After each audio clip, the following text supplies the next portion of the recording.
Ontem à noite, eu assisti um filme sobre a Hannah Arendt. E eu ouvi uma frase que me marcou. Ela disse, num determinado momento, que o Eichmann cometeu os crimes que ele cometeu porque ele renunciou à característica fundamental do ser humano, que é pensar. E eu acredito que muitas vezes a gente age sem pensar.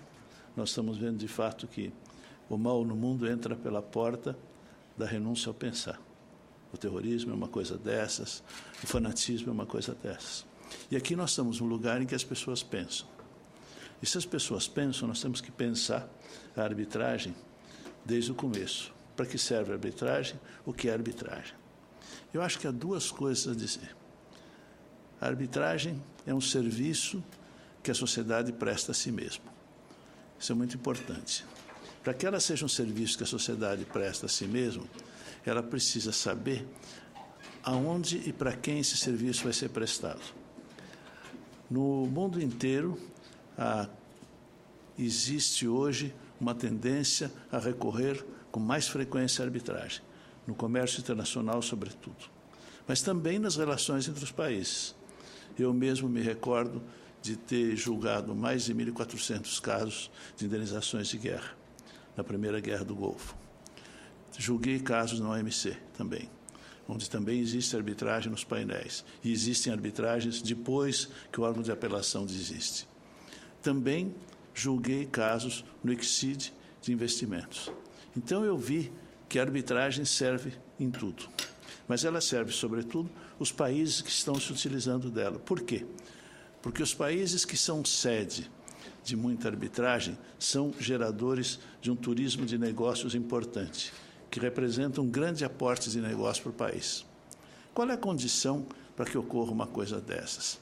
É ter uma comunidade arbitral bem conhecida, ter um poder judiciário que apoie, duas condições que o Brasil tem, e ter uma lei que seja eficaz, que não seja cheia de peculiaridades, que a tornem diferente de todas as outras e assustem quem não a conhece. O Brasil tem essas coisas hoje. Então, essa primeira reflexão me leva a uma conclusão lógica de que uma reforma da lei da arbitragem é uma reforma de poucos pontos da lei que merecem aperfeiçoamento para o crescimento e aproveitamento da lei, tal como aconteceu em relação à jurisprudência e à prática nos últimos anos em que ela está em vigor. Do outro lado, a sociedade também tem um benefício da arbitragem, porque ela é uma ampliadora do espaço de liberdade das pessoas. É um lugar em que o nosso direito à escolha do meio de solução de controvérsias aparece. E aí é importante que essa escolha seja feita de maneira informada, aberta e cheia de opções. Então, para que seja cheia de opções, o que é importante é que não haja nenhum regulamento muito estreito, que se deem diretrizes gerais, princípios, e depois as pessoas se acomodem e vivam dentro dos princípios. Agora, quais são as necessidades que hoje a sociedade brasileira apresenta diante da lei da arbitragem? A primeira é ampliar as questões que podem ser arbitráveis, ampliar a arbitrabilidade. Como é que se amplia a arbitrabilidade? Eu tenho a impressão que uma modificação na redação do artigo que trata da arbitrabilidade poderia ser eficaz se ela dissesse que, mesmo em matéria de direitos indisponíveis, a quantificação econômica e a descoberta dos fatos pode ser objeto de arbitragem. Se a gente pensar um pouco, o que é indisponível é o direito, não é o valor que está em jogo. Tanto é assim que, por exemplo, na Justiça do Trabalho é muito frequente que, colocada a questão, as partes, na audiência, decidam fazer um acordo. Fazem um acordo e decidem quanto vão receber e quanto não vão receber. O que está acontecendo? Tocou no direito indisponível? Não. O direito às férias foi protegido, o direito ao salário noturno, enfim, todos os outros direitos que são indisponíveis foram protegidos. A quantificação econômica foi objeto de negócio. Se pode ser por um negócio, uma transação entre as partes, por que não pode ser no âmbito arbitral? Isso é importante. Tudo que aquilo que é da órbita da economia deve ser objeto de arbitragem. Tudo aquilo que não é da órbita da economia e que é da órbita, seja de direitos indisponíveis, seja da personalidade das pessoas, eu acredito que não pode, seria um desserviço para a sociedade, porque aí haveria uma diferença. Essa diferença decorre do quê? Decorre de que a arbitragem é um meio de solução de controvérsias que só serve àqueles que podem pagar por ela. Ela não serve àqueles que não podem pagar por ela. Não há arbitragens gratuitas. Então, as arbitragens são pagas. É um setor limitado da sociedade que pode se valer. Isso é preciso levar em conta.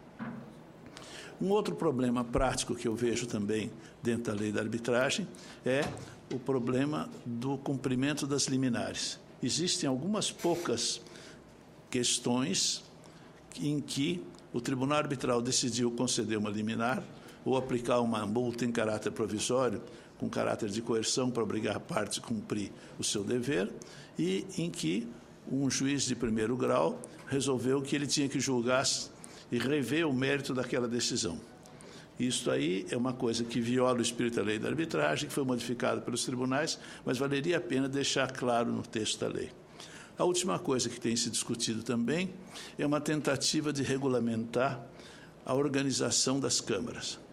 As câmaras devem se organizar como elas quiserem. Por quê? Em primeiro lugar, porque elas são sociedades civis.